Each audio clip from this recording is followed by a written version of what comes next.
Assembling components by using the constraint tool, insert constraint.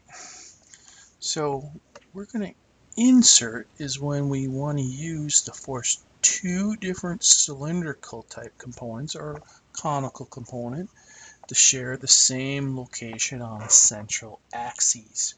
So here I want to take this and share it with this. So what I'm going to do is I'm going to go up to Relationships panel, go to Constrain. In the type of constraint, I'm going to go to Insert. I have two different solutions. I have Opposed and I have Aligned.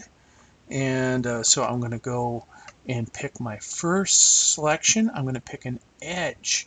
I'm going to pick this edge around the cylinder right here. Pick that edge. I'm going to come down here and pick this edge. And it immediately inserts that first selection into the second selection. If I want to place an offset, I'll place a 10 offset in here. You can see how it's offset from this selection to that selection there. So this is a distance of 10.